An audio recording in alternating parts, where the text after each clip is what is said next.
So, are you curious to understand why I have the word OTTER written behind me? Well, let me explain, because OTTER is a tool and a framework that I've developed over the years to help you achieve more with your marketing whilst avoiding all of the shiny objects and distractions that everybody seems to be putting in place. Basically, I learned marketing the hard way, and I got really frustrated by being distracted, not achieving what I wanted to achieve, and also juggling lots and lots of different priorities. So the OTTER framework is a tool that will help you achieve more with less. It will help you just focus your time, your energy, and all your resources, and it will just help you keep moving forwards. Because marketing is one of those things that you always have to do, but you do need to take ownership and responsibility for it. So what does it all mean? Well, it all starts with O, objectives. You need to know what your objectives are so you can prioritize your time, your budget, and also your energy.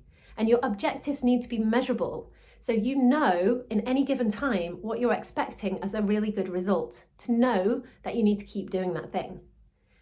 Examples of objectives could be, I want to add X number of people to my email marketing list. I want to convert 10% of all website visitors into leads and inquiries. It could be that I want to convert 50% of all leads and inquiries into sales conversations.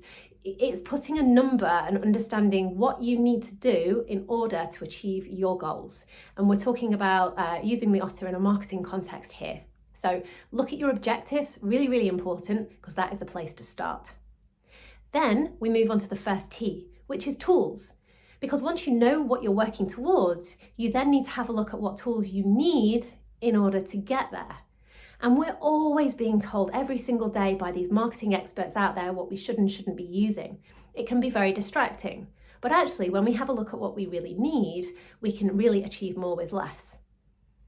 3.5 years ago, when I set up my business, I had absolutely nothing. I was setting all up from scratch. I'd quit my job in a hurry and I was just, making it up as I went along. But my objectives were clear. I needed to get potential clients on the phone, and I needed to get some clients quickly so that I could pay my mortgage. Now, what tools did I have available to me? I had my network, and I also had LinkedIn.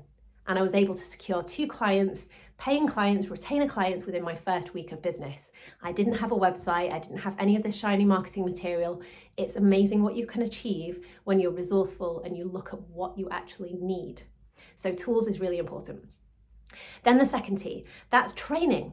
Because then when you start to understand what tools you need to achieve your objectives, you then look at where the gaps in your knowledge, your skills, your experience, and sometimes your confidence lie. If one of your objectives is to reach a wider audience from speaking, public speaking, which is quite terrifying, then get some training as to how to be a more confident public speaker or how to create more presentations with impact. If your goal is to get more clients from LinkedIn, and this is something that I can help you with, then it could be that you need to get some LinkedIn training. If you don't have a marketing system and you're trying to achieve lots of different things, then get some training and understand how you can create that marketing system.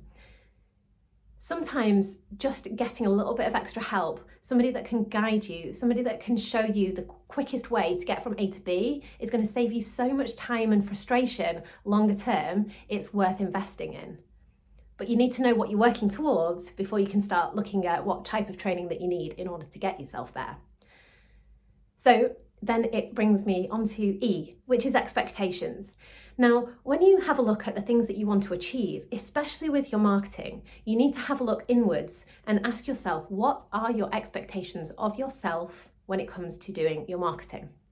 Because if you are a business owner and you're juggling lots of different priorities, you may set yourself objectives that require you to work on marketing 2 or 3 days a week, which, let's face it, is completely unrealistic. So you need to have a look at your expectations and think, right, do I have enough time in order to achieve my objectives?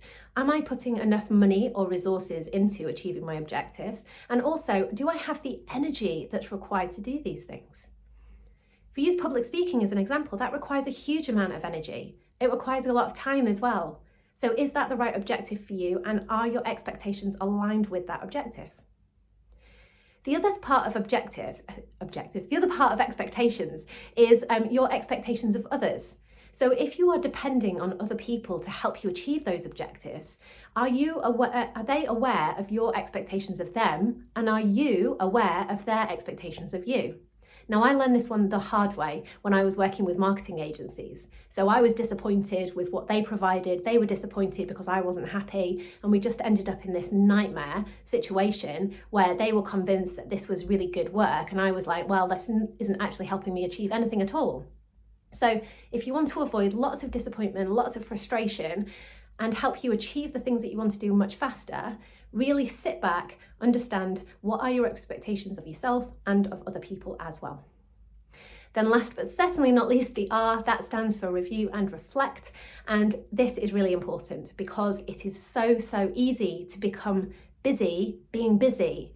You know, we lose focus and we end up in this endless cycle where we never have time to take a step back and have a look at the things that we've done to understand what's working well, what's not working, and where can we make tweaks and adjustments and optimize the things that we're doing so we can get more out of the activities that we're investing in.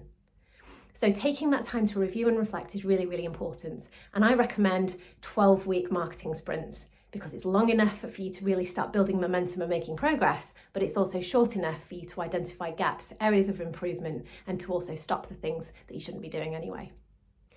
So that is the OTTER. O for objectives, T for tools, T for training, E for expectations, and R for review and reflect.